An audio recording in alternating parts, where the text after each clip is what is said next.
भरतपुर का स्वरूप सिंह 80 साल का 4 बेटों का पिता था। वो बड़ा ही सज्जन इंसान था।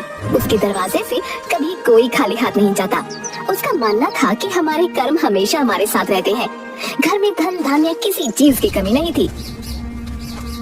उम्र हो गई थी और उसे चिंता रहने लगी कि उसकी मृत्यु के बाद उसके बेटे जमीन जायदाद के लिए एक दूसरे से लड़ाई न करें। एक दिन स्वरूप सिंह ने अपने बेटों को अपने पास बुलाया।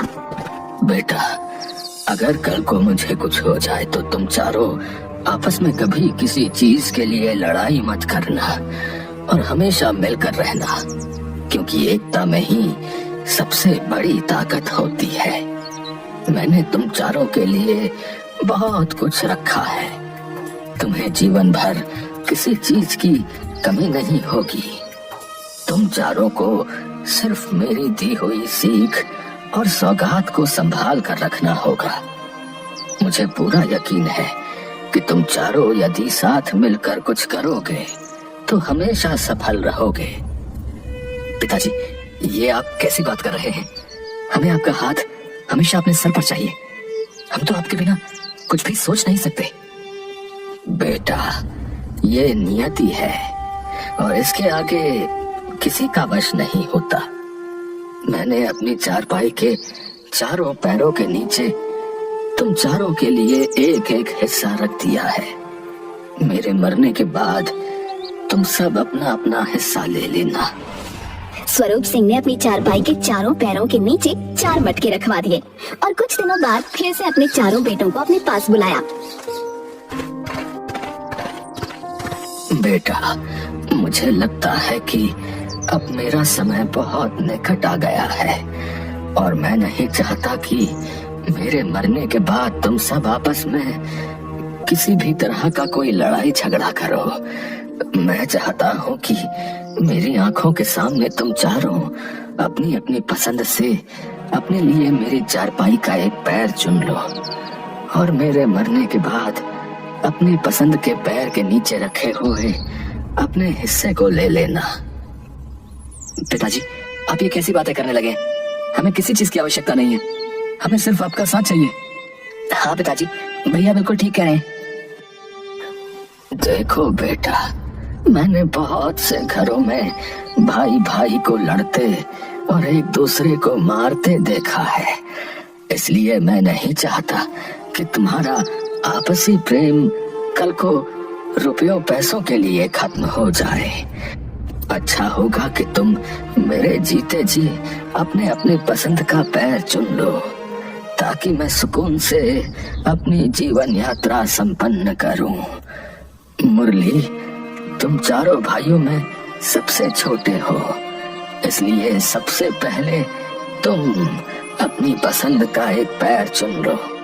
उसके बाद मोहन, तुम अपनी पसंद का पैर चुनना। फिर गोपाल की बारी होगी और कृष्णा, तुम अपने भाइयों में सबसे बड़े हो, इसलिए मैंने तुम्हारे भाइयों को अपनी पसंद का चुनाव करने का मौका पहले दिया है। पिताजी, मैं जानता हूँ आप जो भी करते हैं वो बहुत सोच समझ कर करते हैं और आपकी हर बात के पीछे कोई ना कोई वजह और सीख होती है। चलो, तुम चारों अपने अपने पसंद का मेरी चारपाई का एक एक पैर चुन लो और मेरे मरने के बाद अपना अपना हिस्सा ले लेना। चारों बेटे उदास हो गए, लेकिन पिता की बात मानकर चारों ने पिता की चारपाई का एक एक पैर चुन लिया। थोड़ी देर के बाद ही स्वरूप सिंह ने अपनी आखिरी सांस ली। घर में किसी चीज की कमी नहीं थी। चारों बेटों ने मिलकर पिता का अंतिम क्रियाक्रम पूरी विधि विधान से किया। फिर कुछ दिनों बाद पिताजी को गए कई दिन हो गए हैं। हमें अपने परिवार को सुचारू रूप से चलाने के लिए उनके कहे अनुसार अपने जीवन को आगे बढ़ाना होगा। हाँ भैया, आप बिल्कुल सही कह रहे हैं। पिताजी भी तो यही चाहते थे कि हम चारों मिलकर इस घर को संभालें।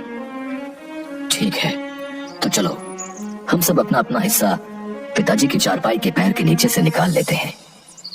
चारों ने मिलकर खुदाई करी तो चारपाई के हर पैर के नीचे से एक एक मटका रखा मिला। भैया, पिताजी ने हम चारों के लिए 4 मटके रखे थे। चलो अब हम सब एक एक करके अपने अपने मटके को देखते हैं।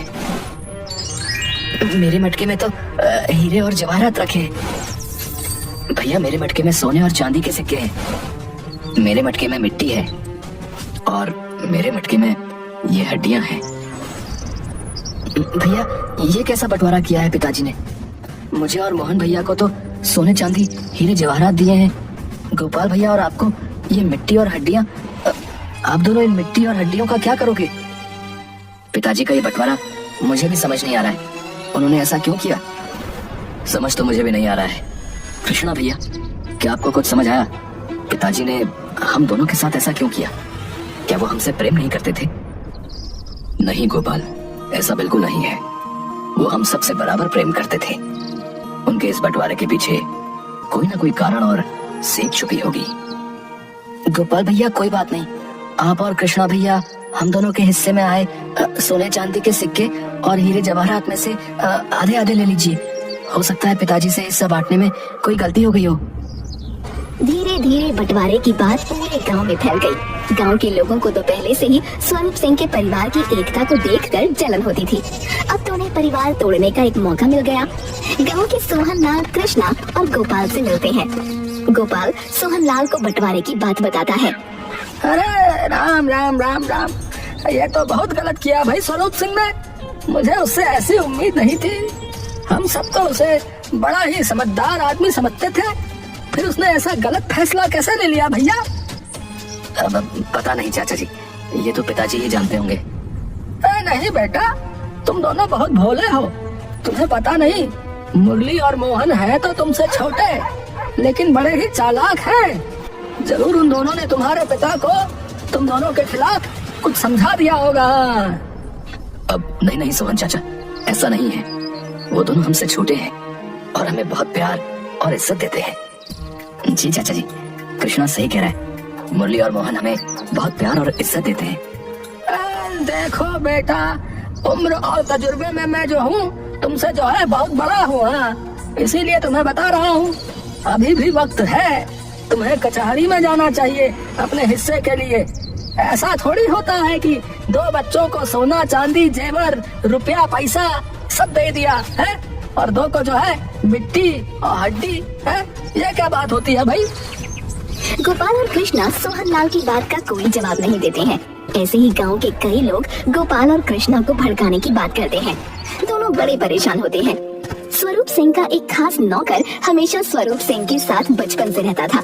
उसने स्वरूप सिंह के बेटों से कहा, मैं ये तो नहीं जानता कि तुम्हारे पिता ने ये बंटवारा क्या सोचकर किया है, परंतु इतना जरूर जानता हूँ कि वो कभी किसी के साथ अन्याय नहीं करते। तुम तो उनके अपने बेटे हो।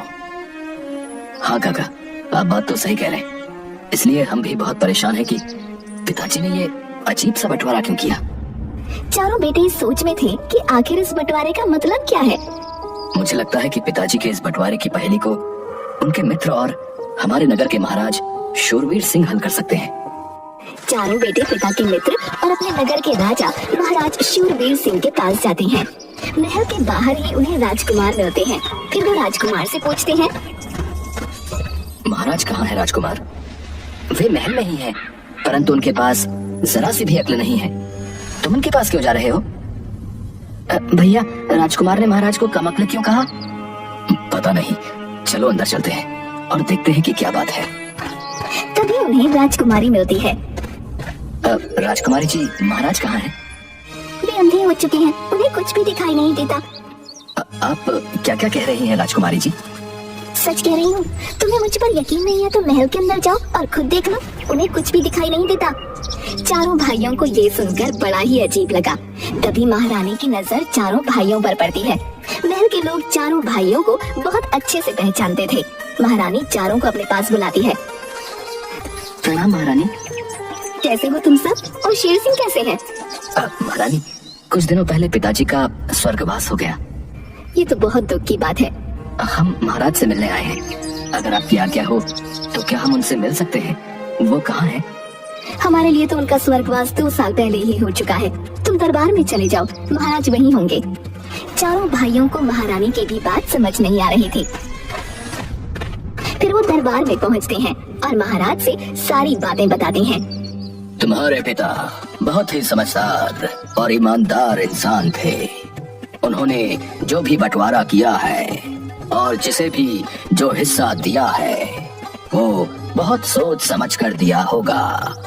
मुझे लगता है कि तुम्हें अपने पिता के निर्णय की इज्जत करनी चाहिए और उसके किए हुए निर्णय को खुशी खुशी स्वीकार करना चाहिए। महाराज, हम अपने पिता की इज्जत करते हैं, लेकिन हम इस निर्णय को समझ नहीं पा रहे हैं। ये कैसा बंटवारा है? 2 भाइयों को हीरे जवाहरात और सोने चांदी के हिस्से मिले और 2 भाइयों को मिट्टी और हड्डियां।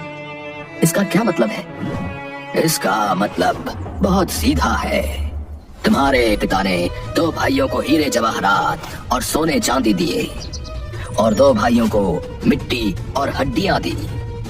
ये कैसा बंटवारा है महाराज? जिनके हिस्से में मिट्टी से भरा हुआ मटका आया है उसे सारे खेत मिले हैं और जिनके हिस्से में हड्डियां आई हैं उसे गौशाला, अस्तबल ये सब मिला है। महाराज, आपने हमें ये तो बता दिया कि इस बंटवारे का मतलब क्या है, लेकिन हमें अभी भी ये नहीं समझ आ रहा है कि पिताजी ने ऐसा क्यों किया।